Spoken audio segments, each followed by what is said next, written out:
Warning. The following video discusses sensitive true crime cases, so it includes graphic details and topics like murder, sexual assault, child abuse, animal cruelty, detailed descriptions, crime scene photos, and/or audio. Some viewers may find this content disturbing. Please use at your own risk. Viewer discretion advised. The purpose of this video is for documentary and educational purposes only. Hi guys, and welcome back to Phantom's Notes, the channel that drags history's buried horrors into the light. In this video, we'll discuss one of the most brutal and sick murders in America's and probably the world's history. But before we start, if you still haven't, click that subscribe button and hit the notification bell so you can find our case collection easily anytime you decide you want to watch. Today's case is really disturbing one, the Black Dahlia case. Imagine a crisp Los Angeles dawn in January 1947. A mother named Betty Berzinga wheels her toddler down a scrubby sidewalk in Leimert Park, chatting idly. Then her eyes lock on what she mistakes for a broken department store mannequin tossed in a vacant lot. She edges closer, and screams rip through the morning quiet. It's no mannequin.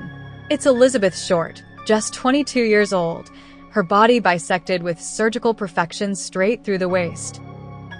Every ounce of blood meticulously drained to leave her ghostly pale, her mouth slashed ear to ear into the infamous Glasgow smile of forced eternal agony.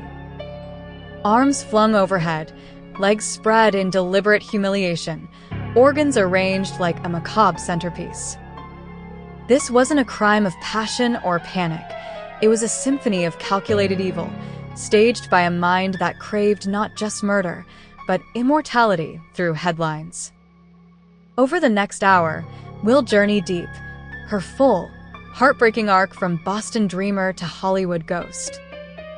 The autopsy revelations that scream medical mastery.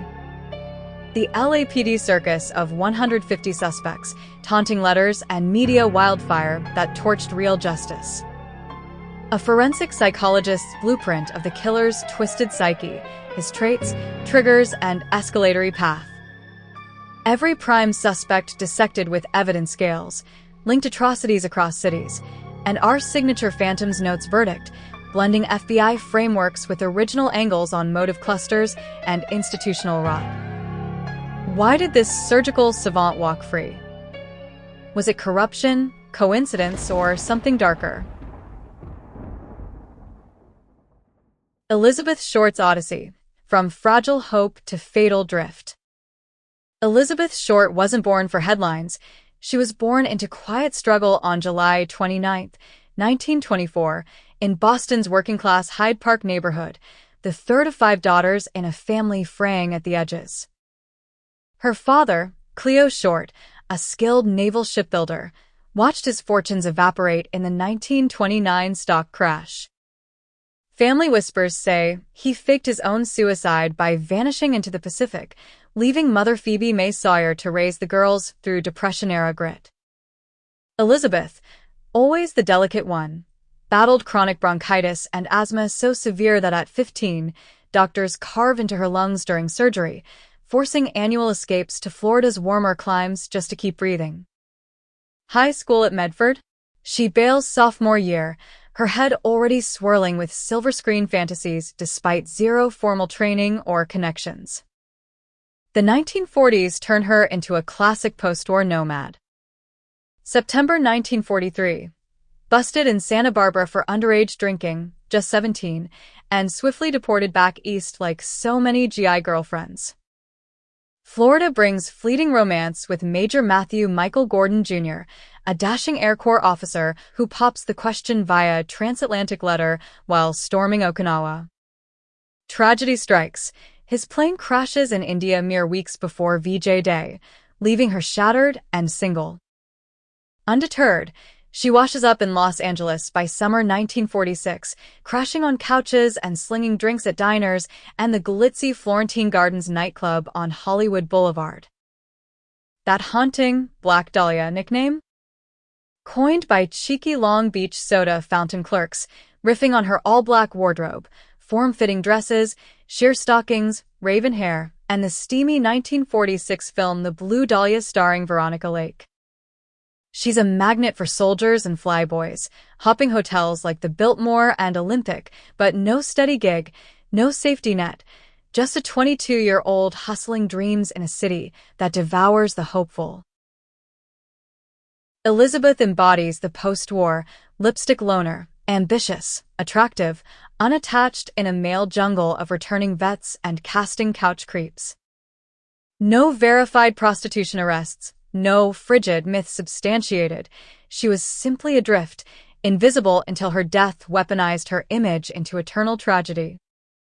Her final confirmed sighting, January 9, 1947, dropped at the Biltmore by salesman Robert Red, Manley after a San Diego jaunt.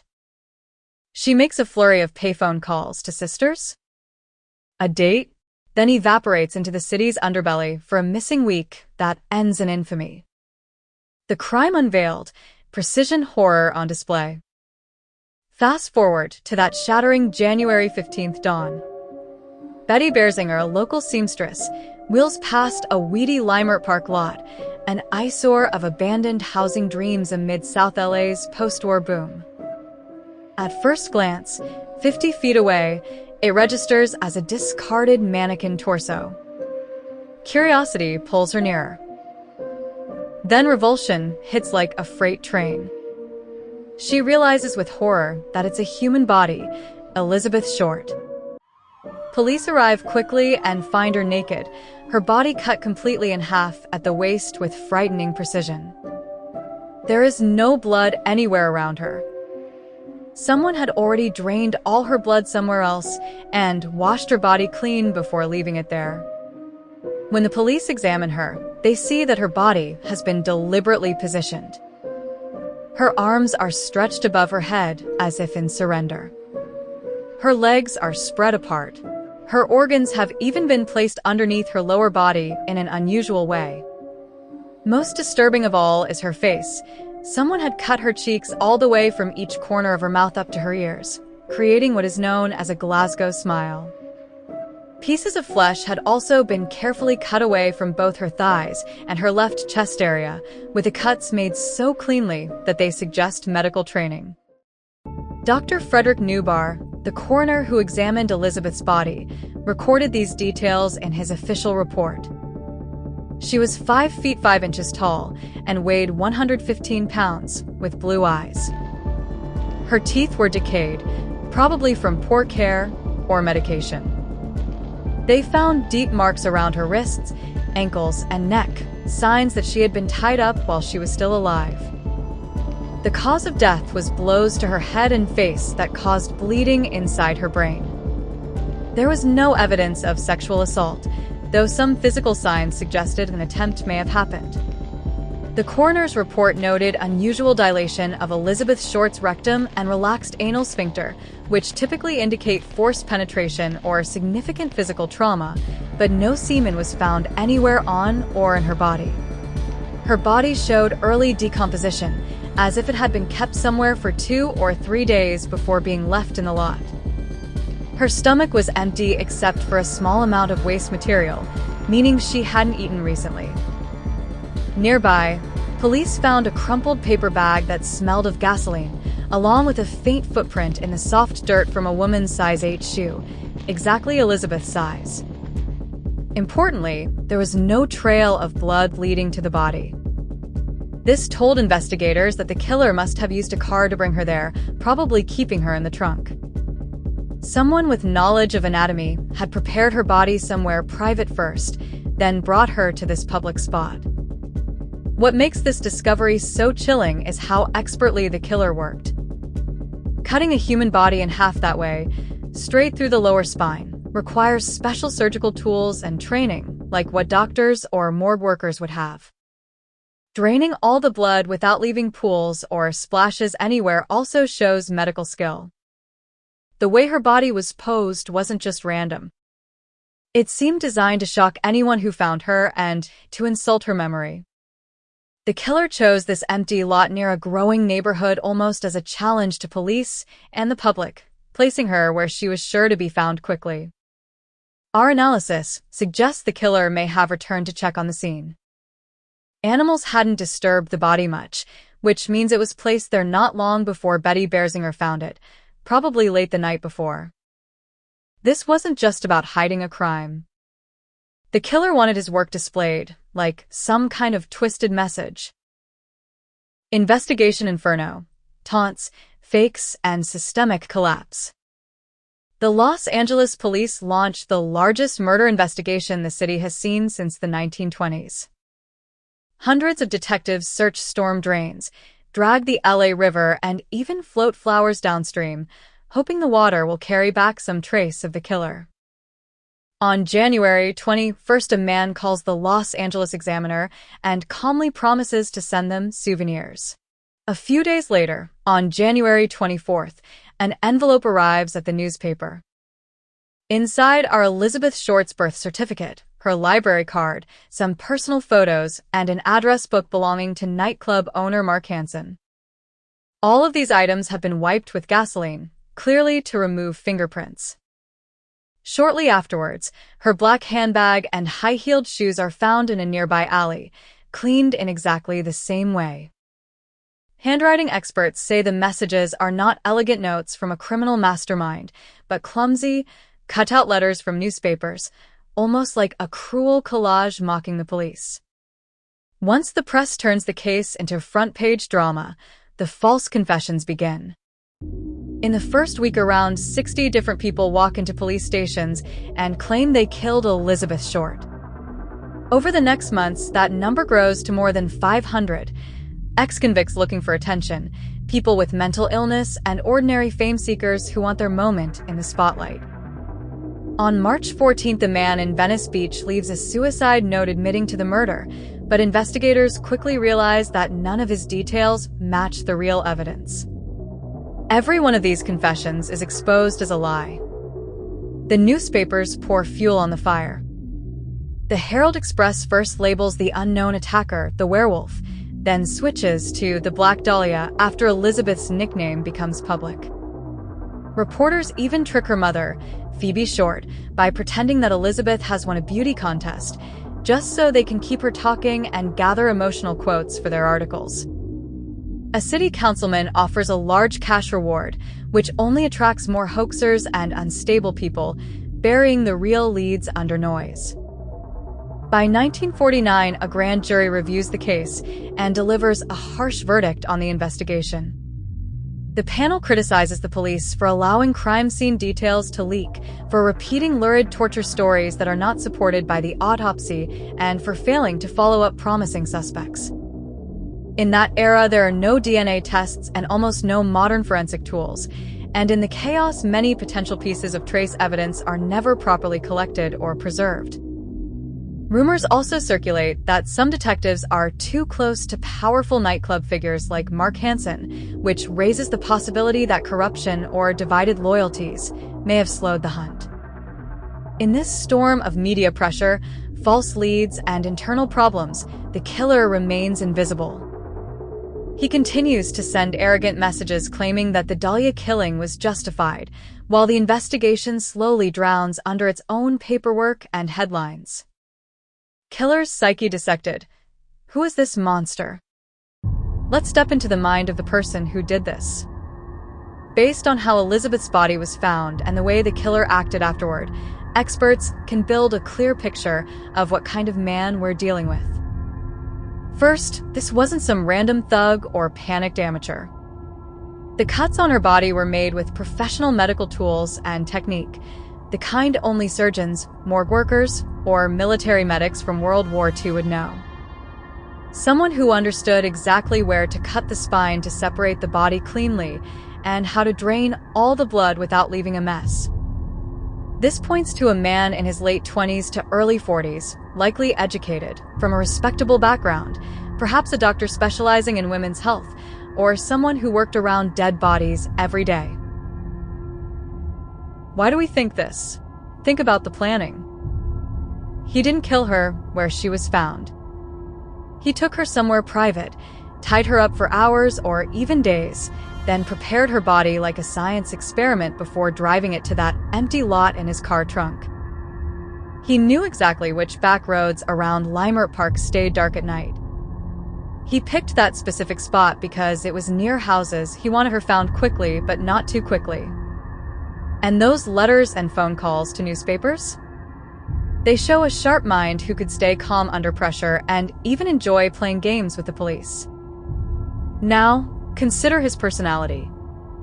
This man had no empathy whatsoever. The marks on Elizabeth's wrists and ankles prove she was alive and terrified for a long time before she died. He watched that fear and fed off it.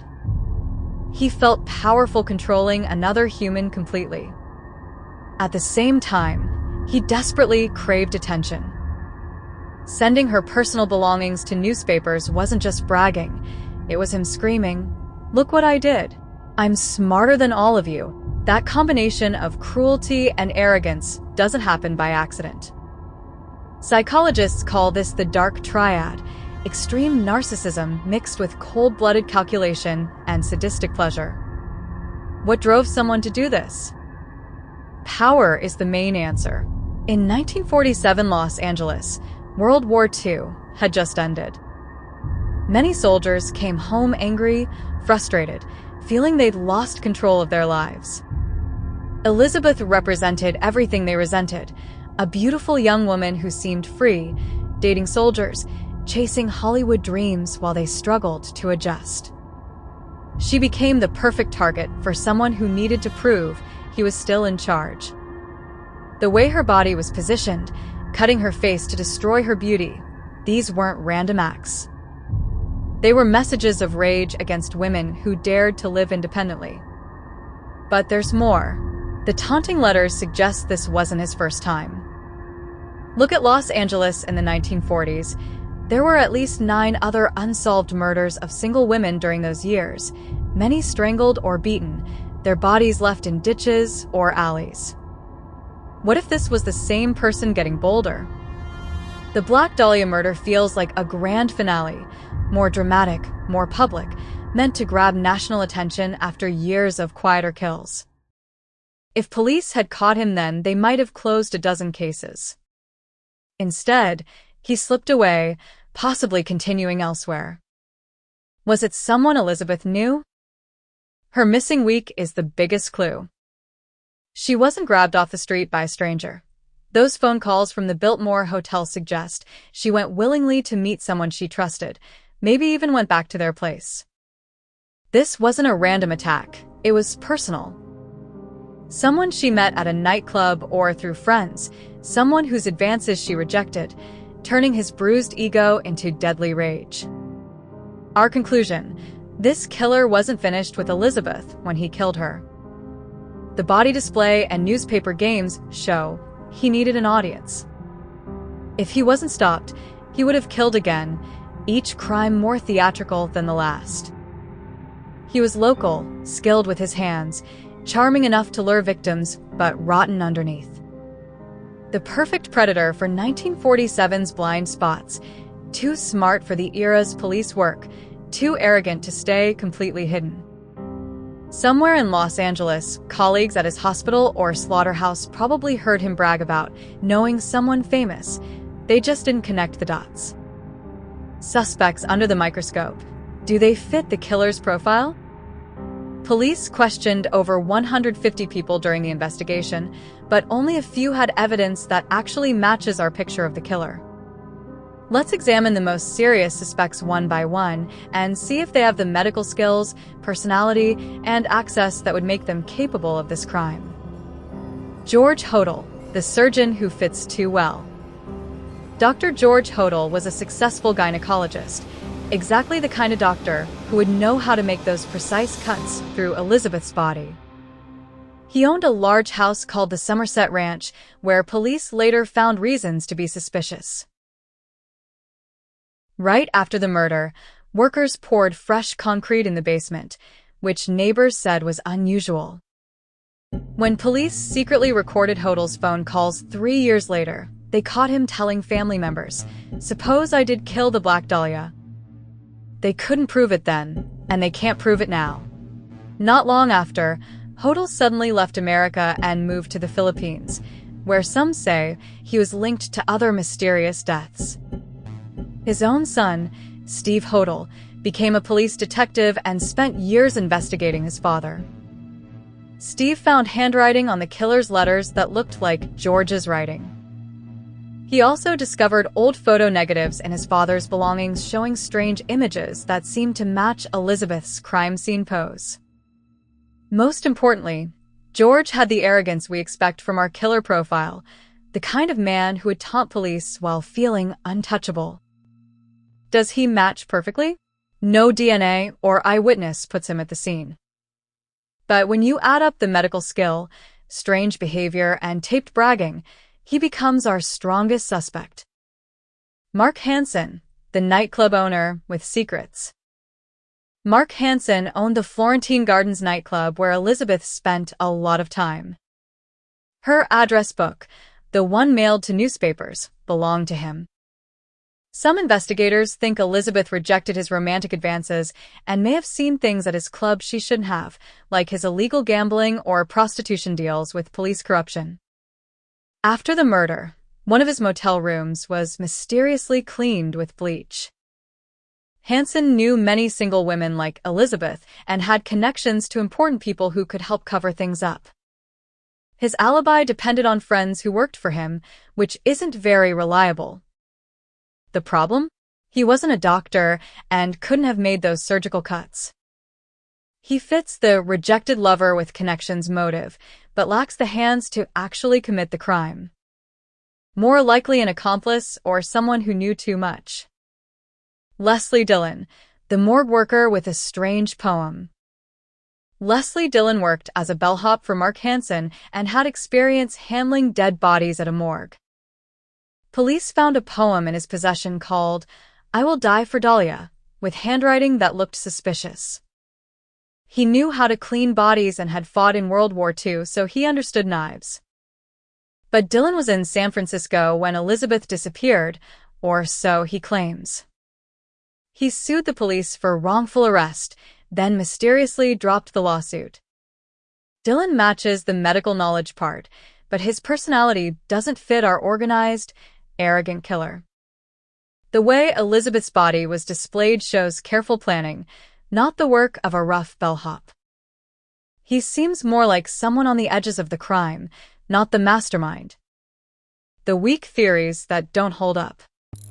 Norman Chandler, heir to the Los Angeles Times newspaper, gets mentioned because of rumors he got Elizabeth pregnant and needed to silence her. But there's no real evidence, just gossip. Janice Knowlton's father claimed under hypnosis that he killed Elizabeth in his garage. Police dismissed this as fantasy created during therapy sessions. Both theories sound dramatic, but fall apart under basic scrutiny. The pattern that points to someone close. Notice something important. Most serious suspects connect back to the same nightclub world where Elizabeth spent her final months. Whether it's the doctor, the club owner, or the bellhop, they all knew her or moved in the same circles. This wasn't a random street attack. Someone she met through her Hollywood nightlife gained her trust, lured her somewhere private during that missing week, then turned into a monster. Our conclusion: George Hodel remains the best match. He had the surgical skills to cut the body so cleanly, the arrogance to taunt investigators on tape, and the connections to escape justice. Mark Hansen probably knew more than he admitted, and may have helped cover things up. The others don't have the complete picture of medical expertise, personality, and access to victims. This cluster of suspects proves our killer wasn't a stranger. He was someone from Elizabeth's world who watched her for the right moment, then struck with professional precision when no one was looking. Web of echoes. Was this part of a larger pattern? When investigators looked beyond Elizabeth Short's murder, they found disturbing similarities with other unsolved cases across America. These connections suggest our killer may have been active for years, getting more confident and dramatic with each crime. Cleveland's Torso Murders, 1935 to 1938. In Cleveland, Ohio during the 1930s, someone killed at least 12 people and cut their bodies into pieces, often separating the heads from the torsos. Famous lawman Elliot Ness, the man who brought down Al Capone, led the investigation but never caught the killer. Like Elizabeth, many victims had no blood left in their bodies and were left posed in public places. The way the killer cut through bones and drained the blood showed medical knowledge, just like in Los Angeles over a decade later. Could it be the same person who moved west? Chicago's Lipstick Killer, 1945 to 1946. Just 1 year before Elizabeth's murder, Chicago had its own nightmare. A killer left taunting messages written in lipstick on walls and murdered a young girl named Susan Degnan, cutting her body apart. He also sent letters to police bragging about his crimes. Sound familiar? The handwriting style and need for attention matched the Black Dahlia letters perfectly. Police caught that killer, but the timing and methods make people wonder about connections. Los Angeles's Lone Woman Murders, 1943 to 1949. Most chilling are the murders right there in Los Angeles during the 1940s, at least 9 single women killed in similar ways. Ora Murray was strangled, then her body joints separated. Georgette Bauerdorf was found in her bathtub with no blood left, almost like a practice run for Elizabeth. Jean French had FKUPD written across her body in lipstick. Evelyn Winters was found frozen with her body carefully arranged. All were ambitious women living alone, exactly the type our psychological profile describes as perfect targets. One killer behind them all? These cases form a clear pattern. In the 1930s, someone starts with secret dismemberments in Cleveland. By the 1940s, the same methods appear in Chicago with added taunting letters. Then Los Angeles sees a wave of strangled single women, ending with Elizabeth Short's dramatic public display. Each crime gets more theatrical, more demanding of attention. Our killer profile fits perfectly. A medically trained man who hates independent women, needs to control them completely, and craves fame through his artwork. Elizabeth wasn't a one-time crime. She was the grand finale designed to make national headlines. The Black Dahlia case remains America's most famous unsolved murder, inspiring countless books, movies, and documentaries. Modern DNA testing has been tried, but concrete poured over evidence and lost police files make closure impossible. Even today, the case haunts Los Angeles. But some truths shine through the fog. George Hodel had the surgical skills to make those perfect cuts. His taped phone conversation admitting the crime matches our arrogant killer perfectly. His sudden move to Asia looks like escape. Mark Hansen's address book in the mail and cleaned motel room suggest he helped cover things up. Together, they had medical expertise, nightclub access to victims, and police connections to stay free. The Los Angeles police failed because of corruption, media chaos, and 1940s technology limits. Important evidence disappeared while reporters chased headlines. But if they dug under Hodel's concrete today or retested his old photographs, we suspect the truth would finally surface. What do you think? Was George Hodel the Black Dahlia killer? Did Mark Hansen help him escape justice? Or is another surgeon still hiding in the shadows? Flood the comments with your sharpest theories. If this video cracked new ground for you, smash like, ring the notification bell, and subscribe to Phantom's Notes for more epic true crime content. Coming next, the JonBenet Ramsey case, a 6-year-old beauty queen found dead in her basement with a bizarre ransom note. Another famous case that police still can't solve. Thanks for watching, and until the shadows call again. Goodbye, fellas.